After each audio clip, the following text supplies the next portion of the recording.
Shroomraver here, and today, for the first time in a long time, I've just got a one-off showdown match on the UU ladder.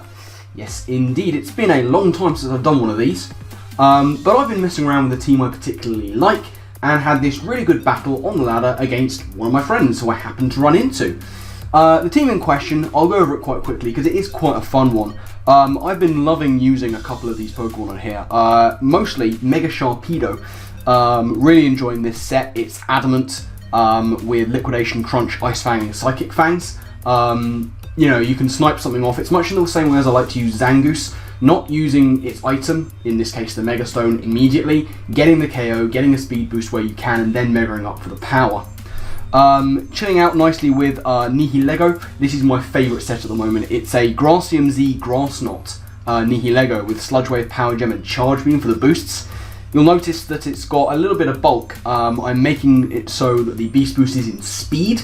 So if I can snipe something off with the Charge Beam, I can essentially get a special Dragon Dance up. And then Nihilego really does a lot of sweeping power. And also I have, on the offensive side, this Assault Vest Zeraora with Plasma Fist, Drain Punch, Knockoff and Volt Switch for the initiative as well. Defensive wise, because Crocodile is a problem for the team, we have this Rocky Helmet Chestnut with Spikes, Leech Seed, Toxic and Drain Punch. Paired up with a Scizor lure, because Scizor is a problem for this team as well. It's Babiri Berry, Hidden Power Fire Sylveon with Hyper Voice, Calm Mind and Wish. And to finish things up, we have this bulky, speedy Crobat. It's a stall breaking taunt set with U-Turn, Brave Bird and Roost. So that is the team. Looking at the match, as you can see on screen right about now, I was on the ladder probably several weeks ago now actually, and I ran into this person in particular by the name of Cowboy Pipplop, which is a beautiful name, but it also belongs to my man Pippo. His link's down in the description below. I've had many a wonderful battle against Pippo. I've been in leagues with him, Meme League, CCL, all different kinds of things. I've had lots of battles against Pippo. He's a good friend and a very good battler, so do make sure you go and check him out with his links down in the description. He's rocking out with Venomoth, Starmie, Mega Altaria, Moltres, Scizor and Crocodile. So those last two things, very problematic for my team, but hopefully I've got stuff in there. I haven't faced all too many Venomoths recently, so it'll be interesting to see what they can do there. But we're going to get right on into the game and see exactly how things played out. So, battle starting, and we are up with Crobat first off. He's going to lead with his Crocodile, get that Intimidate on me, but it's a lead, so I'm predicting the rocks, going to go straight for the Taunt, and that is exactly indeed what he does. Going to go for those Stealth Rocks right there, and I'm going to U-turn out the next turn, get myself out of dodge and find out that he's Rocky Helmet. Now my answer to this guy is always going to be Chestnut. He's going to go for a knockoff of his own and find out that I was Rocky Helmet too, but I'm not too bothered about having that lost. Now, in comes Moltres. No sense in me attacking. Knew the switch was coming. Going to go for Leech Seed instead, just to make sure that he's pressured and he's going to have to switch out eventually. Now, I'm going to go into Assault Vest Zeraora, not fearing this Moltres too much, so he goes for the Tailwind, which is scary, and it is going to pressure me into going for the obvious play, which is Volt Switch, knowing he's going to switch out. He's actually going to go for U-Turn and go into his Crocodile. Now, yeah, I wasn't going to go for Drain Punch in case he wanted to attack, so I do go for the very obvious Volt Switch, but it's fine, because where Crocodile's concerned, I have a very easy switch in. But Pippo predicts that very nicely. He's going to go into his Altaria, which I don't want any part of with Chestnut. He is actually going to go for the Dragon Dance. I'm figuring that I can take one hit, so I am going to go for a Toxic to see if he's going to force himself to reveal a Heal Bell at any point. But don't want to be staying in too much longer, so I'm going to go into Sylveon as he sets up another Dragon Dance. And now I'm like, okay, Pippo, you're going to have to stop this right now. I'm not a fan of what's happening here, and I can't take a frustration for sure. He is going to Mega Up, he is going to go for that frustration, and that's going to be Sylveon dead and gone out of the water straight up. But I am going to go into my Crobat, because I'm predicting him not to actually have anything to hit me. Most of these things do not run Dragon Stab, they go with Frustration and Earthquake with Roost and Dragon Dance. So in comes the Crocodile. I'm going to go for the Brave Bird here. And as you can see, I've done exactly half of what he had left. Now, his prediction is that I'm going to go back into Chestnut, but I want to take out the Crook. So he goes into Moltres, I just go straight for the Brave Bird again. Unfortunately, I am going to catch the Flame Body, which is unfortunate. But I can stay in here with Crobat. If he wants to take me out, that's fine, but I don't want him setting up another Tailwind. So, going to go straight for the Taunt, as he does indeed try and go for that Tailwind. Now, Crobat still has utility.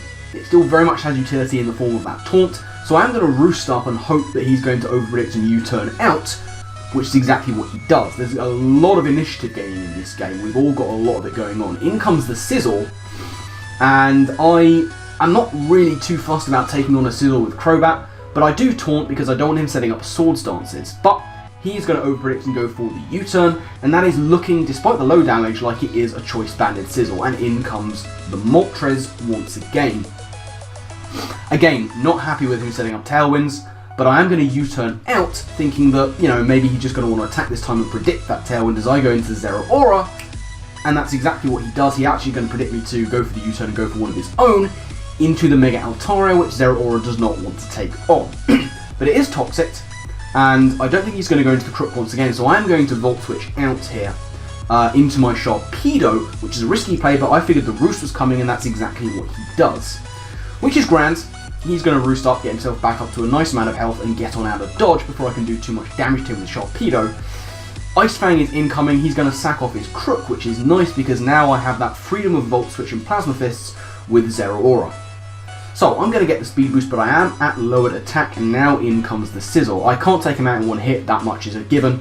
So I'm going to go into Crobat, looking to kind of sack it off as he goes once again for the U-turn, gets a crit, which doesn't really matter, and in comes that Moltres. Now, this time I am going to go for the taunt. I don't want him setting up Tailwinds, no way, no how. So, there's my taunt, which is exactly what I'm going to go for, and he's actually just going to go for Fire Blast. That is going to take out Crobat from half, no chance of me living that, but he's not going to be able to set up Tailwinds anymore, which means I'm free to go into this guy, Nihilego.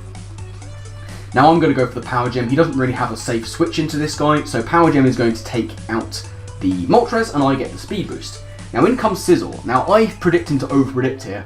A lot of them will just not go for the Bullet Punch, predicting me to switch out, so I can get a nice healthy clean half damage on him with the Power Gem, as he U-turns instead into his Starmie, who I now outspeed because of the speed boost. I'm going to go for that big old Z Grass Knot, and despite its normal low base power and Grass Knot on a Starmie, that is going to take it out clean. So now Nihilego is at +2 speed, which is grand. He is going to go for the Sizzle, and now is when I make the switch because he's pressured into that Bullet Punch. I go into Zeraora, but I wildly overestimate Zeraora's ability to take a banded Bullet Punch. It doesn't. It's a clean 2-hit KO, and Zeraora is going to go down. But it wasn't doing too much more realistically in this game, and I can go into Sharpedo knowing he's banded. Now in comes the Venomoth. Venomoth is not going to be taking a hit very well. The Liquidation does way too much damage to him. He's not going to get a chance to be setting up Quiver Dancers because I'm going to now outspeed, pop my Mega, and go for the Crunch to take it out very nicely. Down goes Venomoth. Now, in comes the Altaria. I'm just going to go for the Ice Fang here, get as much damage as possible, which is a lot, and he is going to go for the Frustration to clean take out my Sharpedo, but he's at very low health now, which is absolutely fantastic for me. He's at 6%, and I can bring in Nihilego. Now, he is going to make the switch into his Sizzle. He needs that Frustration on Altaria to take out my Chestnut. Sludge Wave doesn't take him out, and he can't lock in on Bullet Punch because it won't do enough to Chestnut.